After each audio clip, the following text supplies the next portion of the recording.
everyone, my name is Parul. Welcome to my channel Parul English Lab. Today in this video, I'll tell you how to use the modal verb must in different situations. I have made videos about modal verbs, past modal verbs. I'll mention the link in description box. You can watch the videos if you haven't watched them yet. But today I'm just going to concentrate on this particular modal verb must, because I have seen people getting confused with this modal verb. So today I'll tell you everything about it. So please watch the video till the end, and before going ahead, please like and subscribe to my channel Parul English Lab, and don't forget to press the bell icon for future notifications. Now, let's get started. Modal verb must. We all know whenever we use a modal verb, we always used first form of the main verb. So the construction is subject plus modal verb and then base form of the verb or first form of the verb. So whenever we use a modal verb like can, could, would, should, ought to, must, might, may, etc. we always use first form of the main verb or the base form of the main verb. We commonly use must in 6 situations in English language. One by one, I'll tell you the situation. So let's start with the first one. We use must when we think that something is necessary or very important. Now let's look at some examples. You look so tired. You must get some sleep. So you must get, first form of the verb. You must get some sleep. So this is the structure, and we have used must in this sentence because you look tired. So it's important that you get some good sleep. It's important, it's necessary. I'm not well. I must visit a doctor. Again, because I'm not well, so it's important to visit a doctor. So I must visit a doctor. Food must be cooked properly. We all know that we can use modal verb in an active sentence as well as in a passive sentence. So it's a passive sentence. Food must be cooked properly. That's why I have used must be and third form of the verb. I have made a detailed video on active and passive sentences.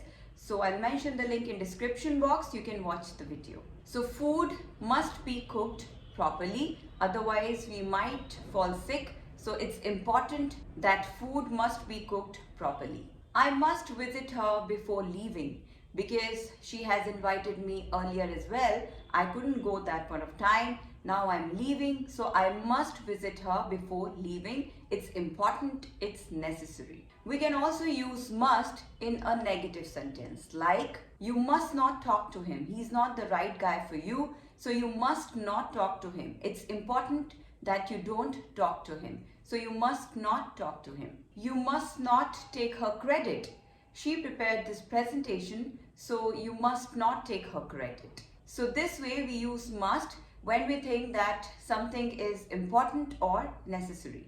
Next situation is when we want to put emphasis on a statement. Then we use must in a sentence.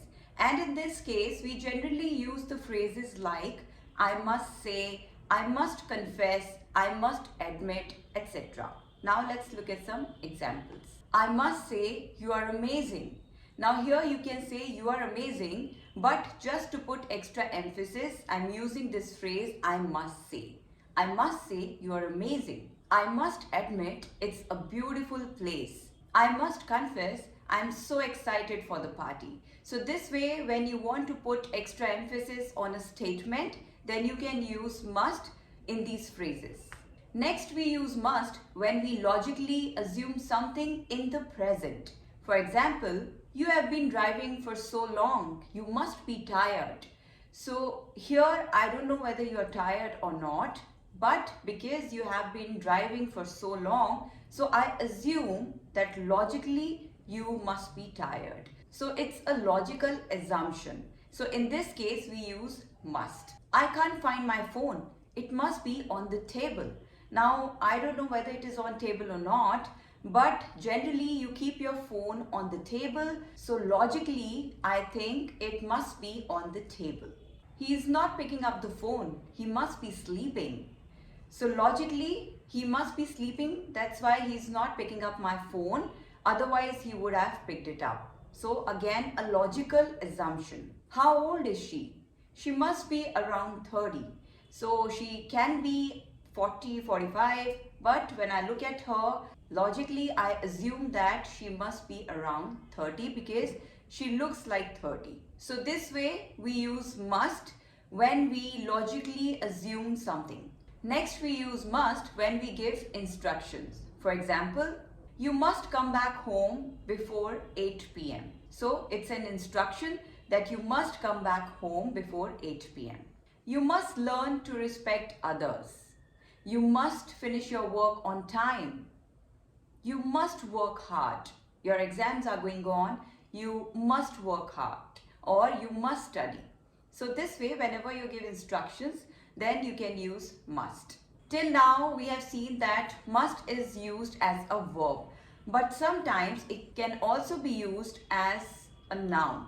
How? Let's see. When we refer to something as a must, that means it's important or necessary. For example, these days your own car is a must. So here I am using must as a noun because it is used for the car.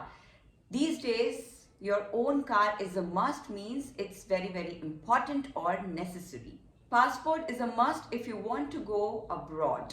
So, passport, again, we are using must for passport. So, that's why it is used as a countable noun.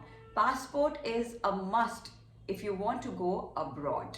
So, this way, if you use must for a noun, that means that thing is important or necessary, and you can also use it as a noun in these kind of sentences. Sometimes must is added to the verbs like have, read, do, etc. For example, this dress in summer season is a must have. So you can also say that you must have this dress in summer season. That is also correct, but this is another way of constructing a sentence using must when you combine it with a verb. So this dress in summer season is a must have. This book is a must read. It's really interesting. This book is a must read. You can also say you must read this book. But here I am constructing it in a different way. This book is a must read. This means that it's interesting, it's good to read this book. So you must read this book. That place is a must visit. You must visit that place, or that place is a must visit. You can also make a negative sentence. This movie is not a must watch. Don't waste your time. This movie is not a must watch, or you must not watch this movie. We frame these kind of sentences when we give suggestion to someone. So these were some situations where we use must to talk about the present. I hope you have understood how we can use this modal verb. Now keep practicing, keep learning, and if you have any doubts, you can always mention in the comment section. That's all for today. Please like and subscribe to my channel Parul English Lab, and don't forget to press the bell icon for future notifications. Thank you, take care, have a good day.